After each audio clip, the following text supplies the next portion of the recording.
buổi chút một tuổi in hai bữa tại đào he tại he dẻo mày cái này chỉ phê luôn này he in hai miền tham chỉ ạ chia chiết hạt chỉ phê hay dùng chung quạt mày miền mày nhỉ này cái trên này sẽ đào sẽ cao này miền mùa ăn chia quăng rồi này mày cao mình làm đến mẹ nhá chung một tờ sẽ vui mặc khẩu đấy hai những chung bọn mày như ọ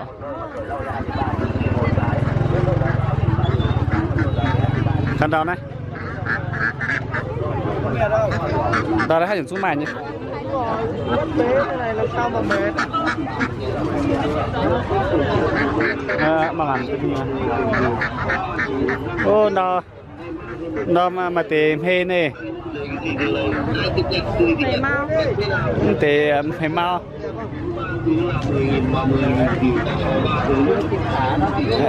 bán thế nào đấy cái này à hả 5.000 một bó à thế tí nữa quay lại nhỉ thế sẽ phải mau đúng bây giờ cháu bung môn hè xin bữa tón tế đây sản phẩm tại rau xin hay bữa tập phù hợp lại giúp mày để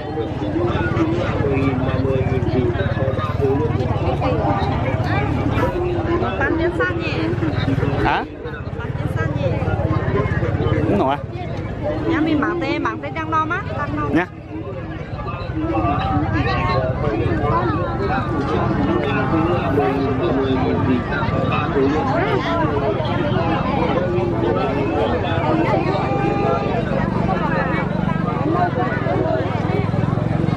thôi in hai sẽ hay được giúp mày nhé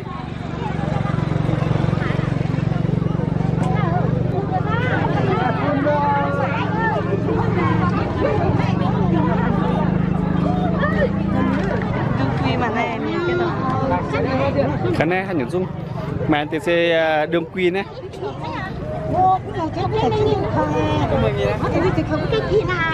thế sẽ đường quy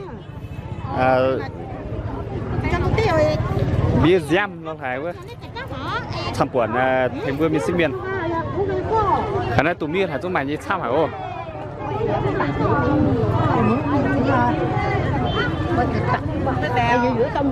hả bé nhạt mà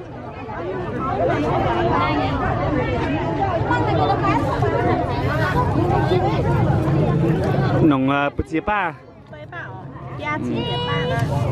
mấy lứa em đi ngồi xí mà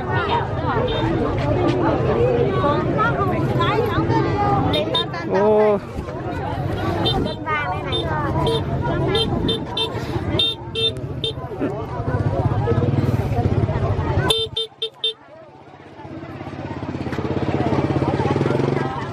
thế là họ nè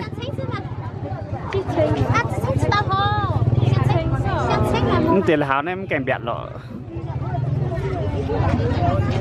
tặng mấy cái tháo chả khổ kẹ lọ nè tiền này giống cái tôi đi háo này nó lún tẻ giống cái tôi đi lọ bua choài sẽ nhị chấm chín thế này còn đây năm sao đây ô này năm mà tế này tế làm kim tuyến đến tế này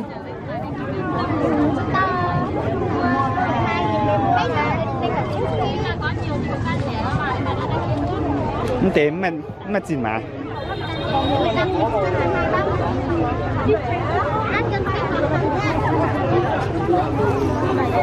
tên này che có thể mà chỉ mà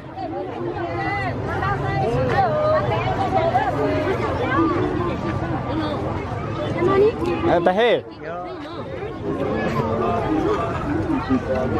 mày thế nhá cái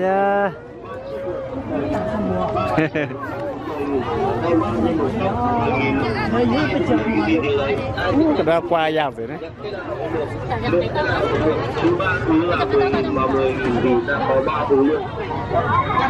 khổ nhẹ. Nổ á, ổn nè. Ta ta chỉ máy y ngạ pua ngạ. Ngay bữa mình sao ta hê mà khá.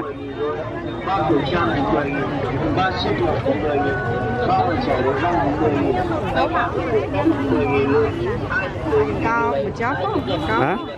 Không tế. Không tế sự kèm bò. Đây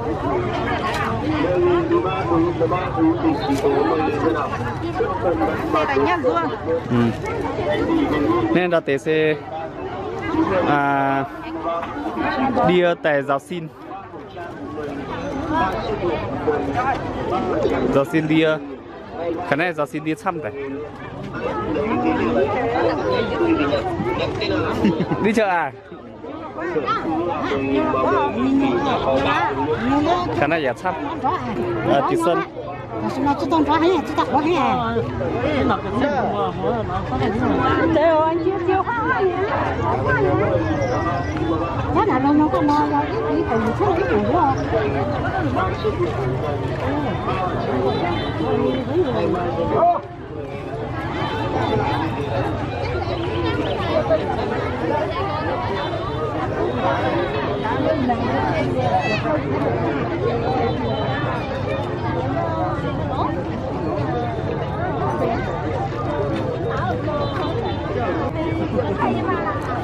Mua lá gì này Cháu biết. Nó đi tìm lá mây mua đi. có, lá kia là có. Lá mây cũng mẹ ọ. Không tèo, không ai miền thăng của mẹ này. Đâu ở đó thì mình không买nhà ọ.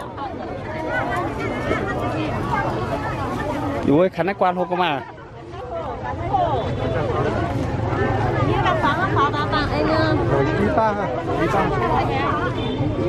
Cháu tôi lắng ngọt rồi con. Thế nó lấy cả lố.